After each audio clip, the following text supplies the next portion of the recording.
Esdras 6, versículo 19, vamos reler o texto de partida, que algumas semanas atrás começamos neste texto. Hoje vamos chegar até o texto. 6, versículo 19. Os que vieram do cativeiro celebraram a Páscoa no dia 14 do primeiro mês, porque os sacerdotes e os levitas se tinham purificado como se fossem um só homem, e todos estavam limpos. Mataram o cordeiro da Páscoa para todos os que vieram do cativeiro, para os sacerdotes seus irmãos e para si mesmos. Assim, comeram a Páscoa os filhos de Israel que tinham voltado do exílio, e todos os que, unindo-se a eles, se haviam separado da imundícia dos gentios da terra para buscarem o Senhor Deus de Israel. Celebraram a festa dos pães asmos por 7 dias, com regozijo, porque o Senhor os tinha alegrado, mudando o coração do rei da Assíria a favor deles, para lhes fortalecer as mãos na obra da casa de Deus, o Deus de Israel. Amém, a palavra de Deus. Contextualizamos, e a ideia é esquadrinharmos um pouco o texto de hoje, esquadrinharmos algumas ideias que estão aqui, mas vamos contextualizar. O que é que aconteceu até aqui? Percebemos que este livro de Esdras faz parte da história do regresso do povo que estava em cativeiro. Percebemos de que o livro de Esdras tratava da reconstrução do templo, e o livro que vem depois, que é Neemias, tratava da reconstrução dos muros da cidade. Percebemos de que o capítulo 1 ao capítulo 6 no livro de Esdras fala sobre Zerobabel, que foi o primeiro a regressar do exílio do sul, ou seja, do exílio do povo de Judá. Zerobabel regressou e começou do capítulo 1 ao capítulo 6, e a história de Esdras atua do capítulo 7 até o capítulo 10. Aparentemente, este livro fala sobre uma reconstrução física, mas o objetivo principal desta reconstrução física, dos muros, do templo, etc., é principalmente uma reconstrução da vida espiritual, e não da vida espiritual individual, mas da vida espiritual em grupo, em comunhão. Porque individualmente, algum se podia separar na Babilónia, algum não, e separaram-se porque a história assim o diz. Como Daniel, Sadraque, Mesaque, Abednego, temos casos aqui como de Esdras, temos casos como Zerobabel. Eram pessoas que se separavam individualmente, mas não havia uma comunhão em grupo. Então Deus traz o povo de volta do cativeiro para recuperar essa comunhão em grupo. Porque, como diz no Provérbios 18, aquele que se isola procura os seus próprios interesses. E quando eles se tornam em grupo, através do roce, procuram os interesses de Deus. Mas quando eles chegam, e nós deixamos aqui um ponto por falar há umas semanas atrás, lemos superficialmente, mas não esquadrinhamos, quando eles chegam para reconstruir o templo, para edificar a casa de Deus, que agora não são mais muros, não são mais paredes, mas é um corpo físico e espiritual aos nossos dias, mas naquele tempo era necessário trabalhar, era necessário moldar. Lemos no livro do profeta Zacarias, quando profetizou sobre Zerobabel, que utilizou o prumo. Falamos nisso então, que o prumo significa para dar as medidas certas. Então percebemos de que a edificação do templo não era sobre a visão humana, não era sobre a visão como uma interpretação de cada um, mas era sobre a visão de Deus. Foi um regresso às Escrituras. Falamos que essa reconstrução do templo e o regresso de Esdras, de Zerobabel e também de Neemias fundamentou-se em 3 coisas. Fundamentou-se na instituição do culto, do regresso à palavra e à oração. Mas quando eles regressaram, antes de comemorar a Páscoa, quando eles regressaram e se gozaram no capítulo 3 ao pôr o primeiro alicerce, no capítulo 4 aparecem aqui uns personagens muito interessantes. E vamos reler a história no capítulo 4, do versículo 1 até o versículo 6. Capítulo 4, do versículo 1 até o versículo 6. Isto é muito interessante para nós contextualizarmos e trazermos aos dias de hoje. Ouvindo os adversários de Judá e Benjamim, que os que voltaram do cativeiro edificavam o templo do Senhor Deus de Israel, chegaram-se a Zerobabel E aos cabeças das famílias, e lhes disseram, contextualizamos, quando chegaram os de Judá e de Benjamim do cativeiro, ou seja, quando chegaram a tribo do sul do cativeiro, houve aqui um grupo de pessoas que se chegou a Zerobabel, que era neste momento a autoridade. Ainda não tínhamos Esdras na história. Zerobabel é o primeiro. Chegaram-se a ele e chegaram aos cabeças das famílias, ou seja, aos líderes do povo.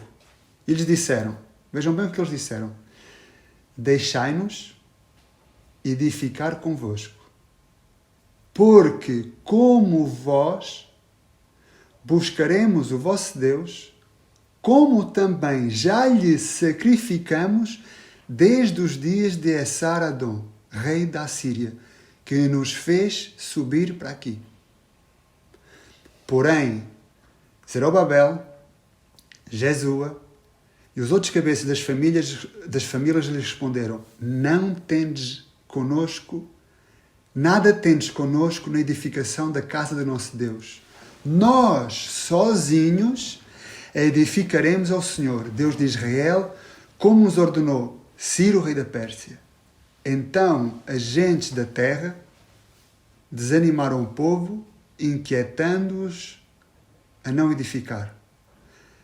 Alugaram contra eles conselheiros que frustraram o seu plano todos os dias de Ciro, rei da Pérsia, até o reinado de Dário, rei da Pérsia, no princípio do reinado de Assuero, escreveram uma acusação contra os habitantes de Judá e de Jerusalém. Atenção, isto é muito interessante o que estamos aqui a falar. Vocês têm que se empapar da grandeza disto. Então, quem foi primeiro levado em cativeiro? A tribo do norte. Em 722 a.C., as 10 tribos do norte são levadas em cativeiro. Porquê é que são levadas em cativeiro? Porque naquele então o rei Oseias reinava nas tribos do norte, tinham sido divididos depois do tempo de Salomão, nas 10 tribos do norte, o rei Oseias reinava e estava subordinado, e estava baixo o poder do rei da Assíria.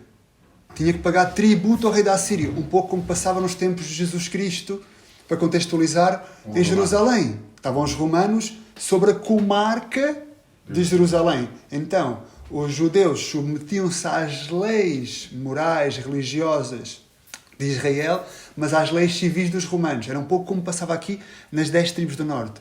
O rei, nesse então, que era descendente do primeiro rei, que foi o rei Jeroboão, reinou lá no norte, o primeiro instituído. Foram passando gerações, neste momento estávamos no Oseias. Estava aquela terra sob o domínio de Assíria. E o rei Oseias foi apanhado a conspirar e a fazer trato com o rei do Egito. Isso chegou aos ouvidos do rei da Assíria, que foi em ataque contra as 10 tribos do norte de Judá. Teve durante 3 anos a rodear Samaria. Samaria era a capital, era a cidade capital daquele reino do norte.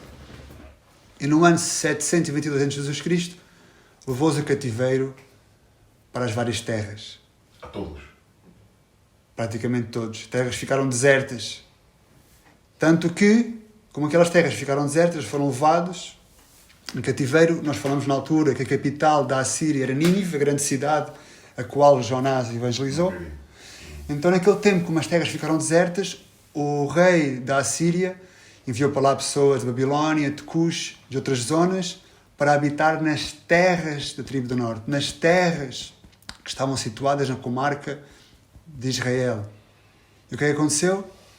Deus enviou leões, que matou alguns deles, e chegou aos ouvidos do rei da Síria, que enviou para lá sacerdotes judeus para ensinarem àqueles habitantes pagãos que tinham ido para a terra de Deus as normas, as regras do Deus verdadeiro. E lemos nesse então, essa história está muito bem explicada em 2 de Reis 17, se quiserem reler, é muito simples de entender. Lemos então daquele povo, se um povo mestiço que temia o Deus de Israel, diz a palavra de Deus, lembram-se disso? Temia os Deus de Israel, mas adorava os seus próprios deuses. Continuava a fazer os seus próprios costumes. Então esse povo estava ali. Pois a tribo do sul, anos mais tarde, mais ou menos 100 anos mais tarde, não foi tanto assim, mas foi levado em cativeiro para a Babilónia. Então agora esta tribo do sul liderada por Zorobabel, chega à zona sul de Judá de Benjamim, onde estava o templo de Israel. Vemos no capítulo 3, colocam o alicerce do templo do Senhor, novamente, e aparecem os personagens. Mas esses personagens são do norte, então. A esse ponto é interessante. Vejam bem, eles supostamente foram postos para viver lá no norte, mas já tinham contaminado toda a zona. Ou mesmo que não tenham estado a morar no sul, quando ouviram a chegada deles, baixaram. Reparem que estas pessoas, atenção, isto é muito interessante, estavam lá muito antes dos do sul. Estavam lá muito antes. E a pergunta que eu vos faço, eles reedificaram o templo? Não. E eles sabiam que estava no templo. E sabiam que o templo estava destruído, mas dava-lhes igual. Mas quando viram, com a aprovação dos reis da terra, com a aprovação dos reis terrenais, vinha o povo para reedificar, aparece a história que lemos aqui hoje. E esse povo que são os samaritanos, e este povo que são os híbridos, e este povo que são os mistos, vêm para se juntar ao povo de Deus. E há pormenores muito interessantes no texto. Vejam bem o que eles dizem no versículo 2 do texto. 4:2. No capítulo 4, versículo 2. Deixem-nos edificar convosco. Eles queriam edificar a casa do Senhor. Porque, como vós, buscaremos o vosso Deus. Fazem promessas e confissões com os lábios de que vão seguir o mesmo Deus. Atenção para isto, hein? Como também já sacrificamos desde os dias de Assar-Edom, rei da Assíria, que nos fez subir para aqui. Aqui o texto deixa claro quem é que eles são. Eles estão aqui a dizer no texto que fazem sacrifícios ao Deus de Israel. Então, não é simplesmente deitar fora com a boca, queremos em Deus, e fazer aparentemente sacrifícios, já está aceito. Porém, Zorobabel, Jesua e os outros cabeças da família, nada temos convosco. Nada tendes connosco na edificação da casa do Senhor.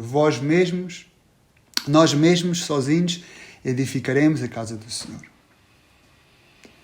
E agora é um ponto muito interessante. São rejeitados, eles não permitem que edifiquem com eles, e o que é que eles vão fazer? Vão conspirar contra eles. E atenção a isto. Não foi uma conspiração de 2 dias. Não foi durante uma semana eles a cavar e a fazer buracos, os outros atrás. Não vão conseguir edificar, não vão conseguir levantar a casa. Se vocês repararem, a partir do versículo 5 em frente, fala em dinastias. É que não foi durante 5 anos a perseguição. Não foi durante 1 ano. Fala em dinastias. Rei da Pérsia, Dario, rei da Pérsia, Assuero, Astraxerxes. Estamos aqui a falar de dinastias. E durante dinastias, os ímpios estiveram ao encontro dos santos na edificação da casa do Senhor. E nós levantamos as mãos. Ai, Senhor, que estou a sofrer e custa muito edificar a tua casa. Reparem este povo. Não é que não foi 1 ano. Não foram 2. Foram décadas a atormentá-los. Conspiravam, enviavam cartas. E aparentemente, se vocês continuarem a ler a história, durante algumas etapas conseguiram vencer. E conseguiram fazer com que as obras parassem. Mas Deus, na sua soberania, fez com que as obras voltassem. Então, isto é uma guerra espiritual. E estes homens estavam a edificar um templo físico. Nós, aqui nos dias de hoje, estamos a edificar um templo espiritual. Estamos a edificar um templo que é o templo vivo, onde a cabeça do templo, a cabeça do corpo é Jesus Cristo. É que este templo aqui eram pedras. Agora é um corpo orgânico, onde a cabeça é Jesus Cristo. Realmente o nosso trabalho é muito mais fácil do trabalho que ele tinha. Sim e não. Por um lado, sim, porque eles não tinham o Espírito Santo como têm aqueles que são salvos, mas por outro lado, eles estavam a falar de concreto. Nós estamos aqui a falar do nome de Deus, do corpo de Jesus Cristo que deu o seu sangue na cruz. Isto é muito interessante, porque se nós repararmos, comparando essa história aos nossos dias, é impossível ser parte do corpo de Deus se não está a 100%. Reparem bem vocês voltassem atrás, 2500 anos atrás, chegar a esta época e aparecerem estes personagens. Dizerem, creem em Deus, fazem sacrifícios. Contextualizando, dizem, creem no Deus da Bíblia, que vêm ao culto, que fazem orações, que já foram batizados, que aparentemente se portavam como um cristão. E como é que nós dizíamos agora a eles para não ficar connosco? Se você fazer essa pergunta, que é uma resposta que eu se calhar não tenho. É porque muitos, aos dias de hoje, aparecem como estes personagens. Creem em Deus. Confessam Deus. Fazem sacrifício a Deus. Vivem nas terras de Deus. E como é que nós comportamos com isso? É verdade, necessitamos frutos. É verdade, necessitamos tempo. Mas uma coisa temos que aprovar e cravar na nossa mente. É que Deus não nos quer a 50%, nem a 60%, nem a 70%. Quer uma limpeza total na nossa vida. Por isso, é que da mesma forma que estes homens rejeitaram os samaritanos, eles mesmos se purificaram. Eles mesmos se santificaram. Eles mesmos limparam a sua própria casa para poder edificar. E esta arma, utilizada nos tempos de Zorobabel, foi a mesma arma utilizada séculos atrás por Satanás no cristianismo. Quando o cristianismo puramente nasceu do judaísmo, entraram os romanos. E os romanos não conseguiram destruí-los. E matavam os cristãos, e metiam nos coliseus, e serviam de tochas humanas. E o que é que acontece? Uniram-se a eles. Se não podes matá-los, une-te a eles. E aí começaram a misturar, a fazer uma mistura. E daí nasceu um sincretismo religioso que nos traz malefícios até aos dias de hoje. Por isso é que eu sempre digo que tem que ser limpado ao máximo. Porque não dá para entrar no reino dos céus com Deus e o Pedro, com Deus, David, com Deus, Rafael, com Deus e Amada. Ou é Deus ou não é ninguém. Porque quando nós nos apresentarmos ante Deus, para entrar, Ele não vai ver a nós. Ele vai ver a Jesus Cristo em nós.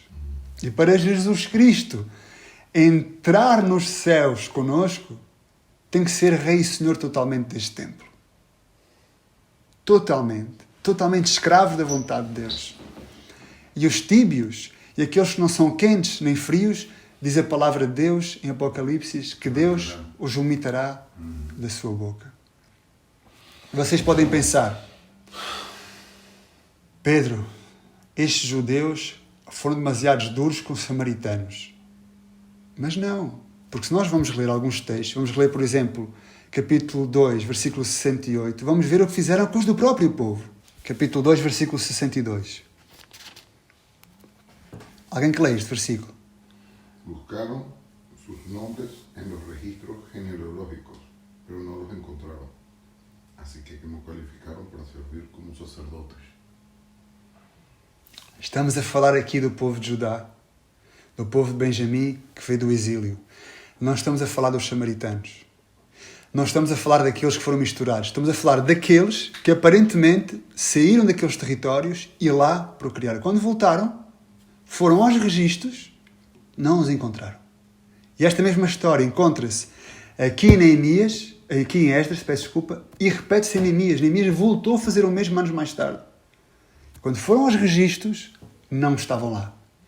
E como não estavam lá, foram declarados impuros. Não podiam participar da obra do Senhor. É que nada mudou. Não há nada de novo debaixo do sol. Da mesma forma, aos dias de hoje, aqueles que não são puros, que não se purificaram, que não estão escritos no livro da vida, não podem edificar na casa do Senhor. De maneira nenhuma. E podem passar 3, 4, 5, 10 anos, se os frutos, se as obras não demonstram que é o novo nascimento, não demonstram que foram abraçados pelo Espírito Santo, vão ter que ser expulsos. O próprio Paulo dá ordens para isso várias vezes na Bíblia. O texto que o Rafael orou antes de começar o culto, que está na Bíblia em Mateus 18, quando estiverem 2 ou 3 reunidos, aí estará Deus, é um ato de juízo para expulsar da casa de Deus aqueles que estão em pecado. Porque a presença de Deus traz juízo sobre nós. Porque se Deus não trouxesse juízo sobre nós, nunca íamos frutar do Evangelho de Jesus Cristo. E aqueles que rejeitam o juízo e vivem na impiedade, e os seus nomes não estão escritos, devem ser jogados fora, porque não estão preparados para edificar. Vemos a continuação alguns textos, como a partir da chegada de Esdras, que manda embora também aqueles que estavam casados com mulheres ímpias, aqueles que tinham filhos ímpios. E agora, depois dessa limpeza, depois da limpeza da idolatria, depois de meterem o fundamento da casa, depois de limparem os ímpios, depois de limparem aqueles que aparentemente eram, mas não eram. Atenção a isto, hein? Que eles limpam os ímpios, limpam os religiosos, e só quando o corpo está limpo é que eles comemoram o quê? A Páscoa do Senhor, em Esdras 6. Esdras 6. O capítulo que nós lemos hoje. Esdras 6, do versículo 14 ao 22. Só depois de tamanha limpeza, só depois de terem colocado os fundamentos de Deus, a palavra no devido lugar, só depois de regressarem aos mandamentos de Deus, tirarem o impuro da presença de Deus, só aí comemoram a Páscoa do Senhor. Relemos o texto e contextualizamos algumas coisas interessantes. Vamos a ler a partir do versículo 14. Esdras 6, 14 a 22. Relemos. Os anciãos dos judeus iam edificando e prosperando pela profecia do profeta Ageu, de Zacarias, filho de Ido. Edificaram e terminaram a obra conforme o mandamento do Deus de Israel. Isto é brutal. Edificaram e terminaram a obra conforme o mandamento do Deus de Israel e conforme o decreto de Sírio, Dario, Astaxerxes, rei da Síria. E acabou-se esta casa ao 3º dia do mês de Adar, no 6º ano do reinado do rei Dario. 16. E os filhos de Israel, os sacerdotes, os levitas e os restantes dos filhos do cativeiro fizeram a dedicação desta casa de Deus com alegria. 17. E ofereceram para a dedicação desta casa de Deus 100 novilhos, 200 carneiros, 400 cordeiros, 12 cabritos por expiação do pecado de todo o Israel, segundo o número das tribos de Israel. E puseram os sacerdotes nas suas turmas e os levitas nas suas divisões para o ministério de Deus em Jerusalém, conforme está escrito no livro de Moisés. Vejam bem, tudo começou por mandato de Deus. Temos aqui o sacrifício, temos aqui a expiação, temos aqui o arrependimento, que era a representação da oferta destes animais. E agora puseram tudo no devido lugar. Os levitas de um lado, os sacerdotes do outro, conforme o livro de Moisés, a lei do Senhor. Não é como nós queremos edificar, é como Deus estabeleceu. E depois de fazerem tudo como Deus ordenou, diz no versículo 19. E os filhos do cativeiro celebraram a Páscoa. Quando é que celebraram a Páscoa? No dia 14 do primeiro mês. No dia que Deus tinha estabelecido lá em Êxodo. 14 do primeiro mês. 20. Porque os sacerdotes e levitas se purificaram como se fossem um só homem. Porque os sacerdotes e os levitas purificaram como se fossem um só homem. Todos estavam limpos. Então percebemos aqui que para celebrar a Páscoa nos tempos dos judeus era necessário que todos estivessem limpos, como um só homem. Aos nossos tempos, para estar limpos e poder celebrar a Páscoa, é necessário estar limpo no sangue do Cordeiro, limpo em Jesus Cristo, ser um nascido de novo. Mas não é simplesmente ser um nascido novo e cada um faz aquilo que bem entender. Porque há muitas histórias no cristianismo que é há coisas mais importantes. Sim que há coisas mais importantes, mas nunca na Bíblia nós encontramos que há doutrinas fundamentais e secundárias. Para Deus tudo é importante. Não é que eu já deixei de praticar este e este pecado e posso fazer outros. Ou já deixei todos ou tudo em alguns. Não. É para limpar tudo. Não é para limpar só algumas coisas. Ou se limpa tudo ou não se limpa nada. Porque os tíbios, Deus os vomitará. Um só homem significa que havia neles o mesmo pensar. E esse mesmo pensar tem que ser de acordo com as escrituras, como lemos anteriormente, de acordo com o livro de Moisés que eles edificaram. O mesmo pensar. Uma limpeza pura, purificação total. Então essa ideia, cada um pensou o que quer, desde que Jesus Cristo era o Salvador, isso é uma falácia, isso é uma invenção religiosa do cristianismo. Deus é que dita as regras e não existe coisas mais importantes, menos importantes. Para Deus tudo é importante. O cristianismo religioso e as igrejas evangélicas criaram essas de somos irmãos porque tu fazes isto e o outro. Mas se não fazes isto e o outro, não há problema nenhum. Não. Alguém está errado. Deus tem sempre a razão. E sempre que existem discrepâncias, e há textos difíceis de entender, eu sempre cito, disse Pedro, e é verdade, Pedro disse em relação a Paulo, que havia textos difíceis de entender, há coisas difíceis de entender, há coisas que Deus nublou propositadamente, mas há outras que são simples. Há outras que são simples e não é que cada um faz o que quer, é um só sentir. E esse um só sentir, um só homem, essa palavra ter o mesmo sentir que há em Cristo Jesus, nós falamos sobre ela durante na semana passada, significa o mesmo froneu. Froneu no grego significa a mesma forma de pensar. Vemos que esta palavra froneu, quando é utilizada em Filipenses, várias vezes, age em vós o mesmo sentir que houve em Cristo Jesus, o mesmo froneu, e esse sentir que houve em Cristo Jesus foi o quê? Despiu-se da forma de Deus, fez-se servo e foi fiel até à morte e morte de cruz. Morreu aos seus desejos, como Deus, e adquiriu os desejos do Pai. Então, age em vós o mesmo sentir, age em vós o mesmo froneu, tem que haver morte ao nosso eu, tem que haver morte ao nosso pecado. E é muito interessante, porque este froneu, em Filipenses, é utilizado para resolver problemas.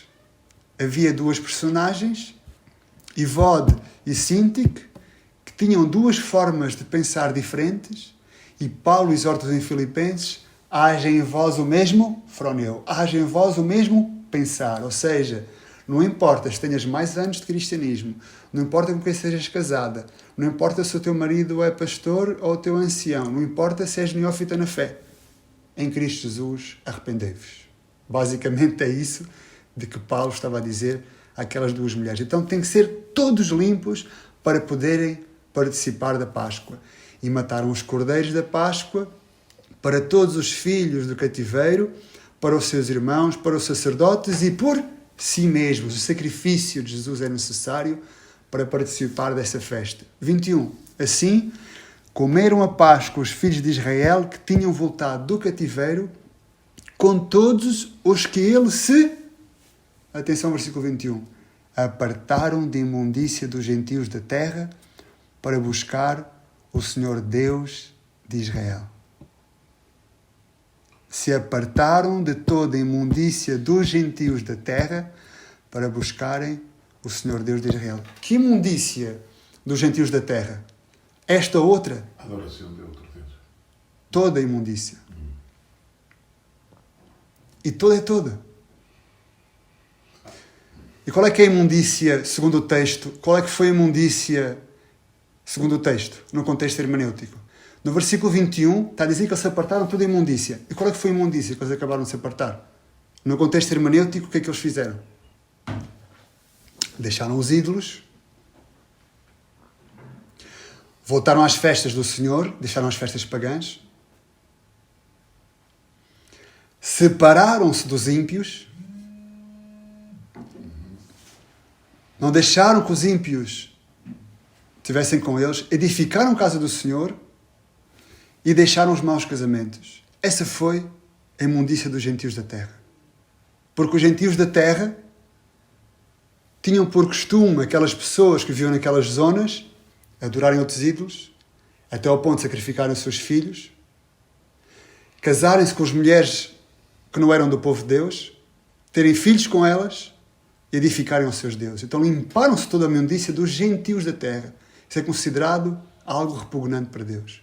E depois fizeram essa limpeza, diz no 22, e celebraram a festa dos pães de azimos por 7 dias com alegria.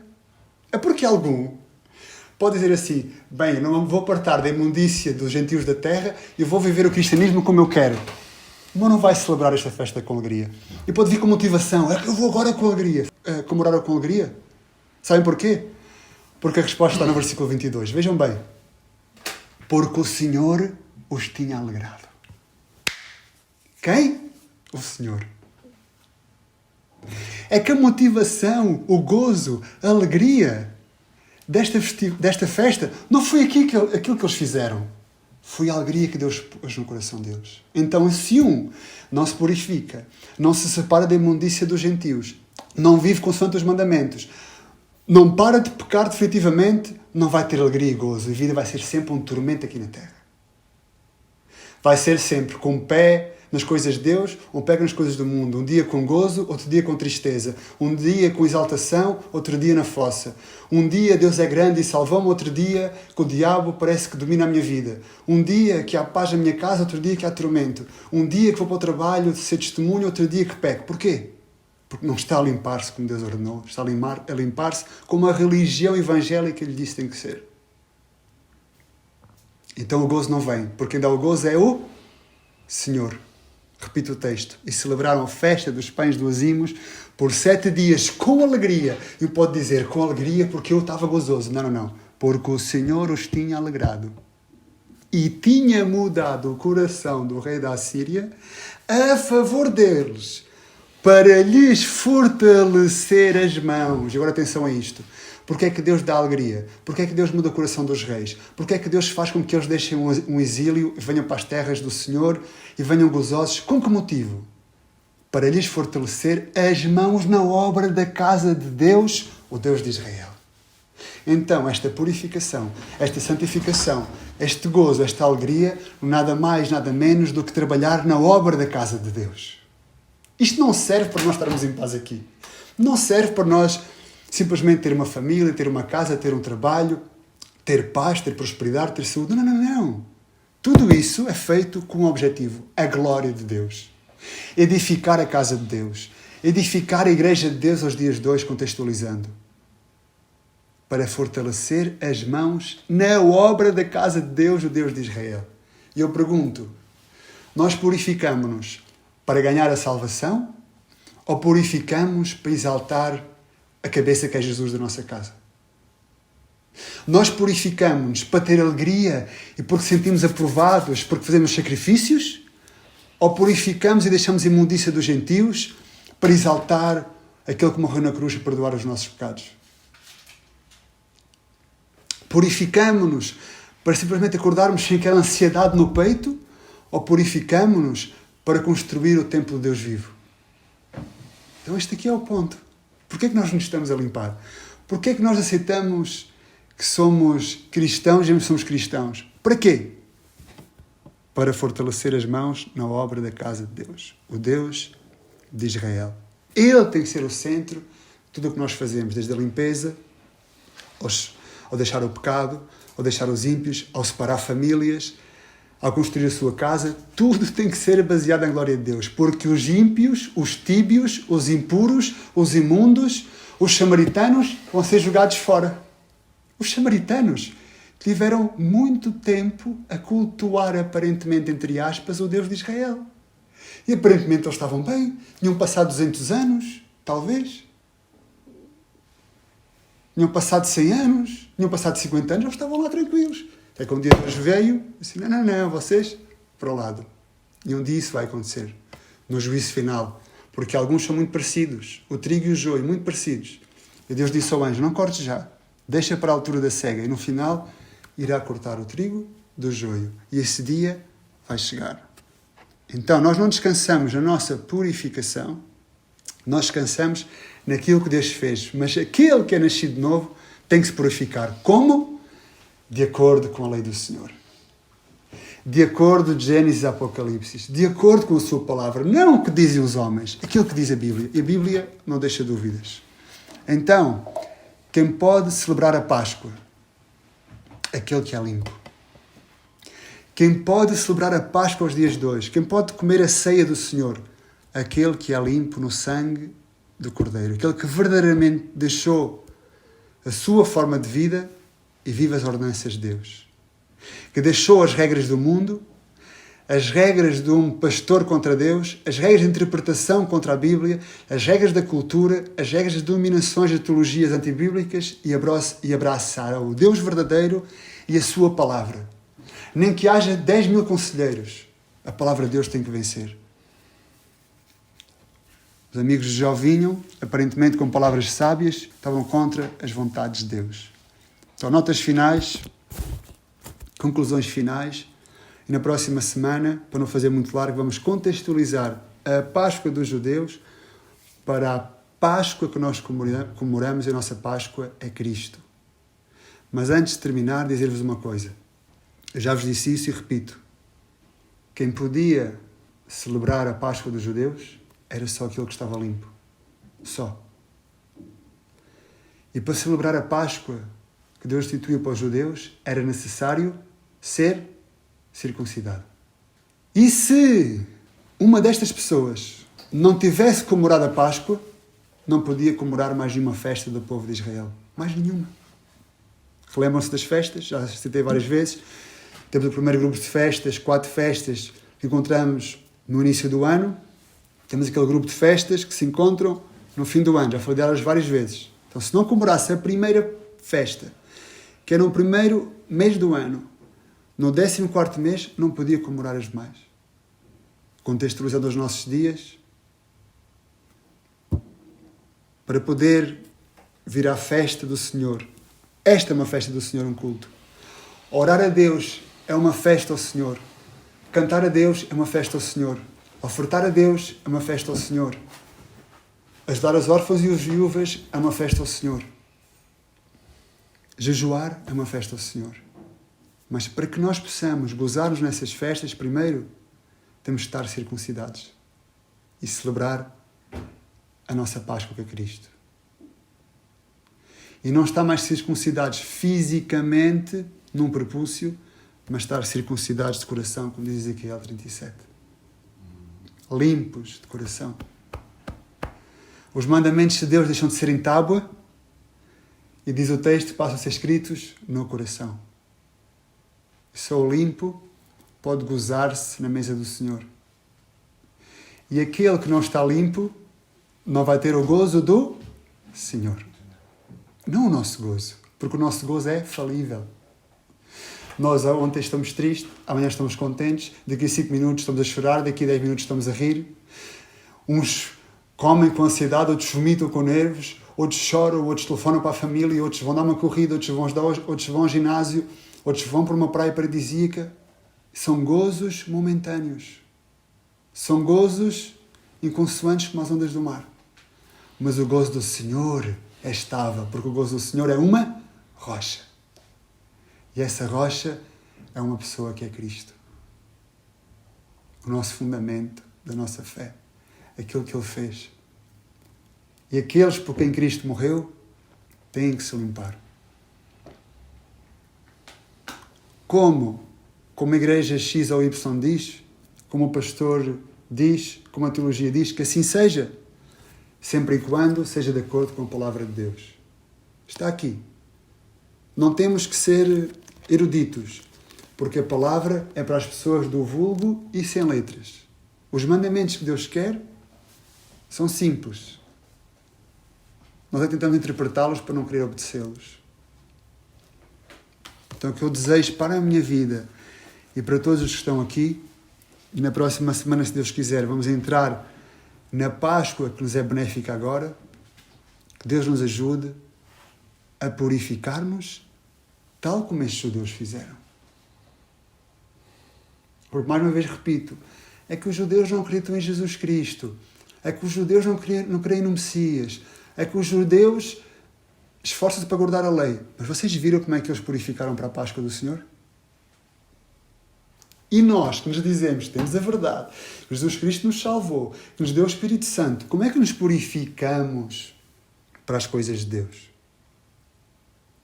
Como é que nos purificamos para exaltar a cabeça do corpo que é Cristo? Então, perante estes textos, devemos meditar, humilhar-nos e pedir que Deus nos conforme de acordo com a sua vontade e não de acordo com a nossa. A Ele toda a honra e toda a glória, através de Jesus Cristo.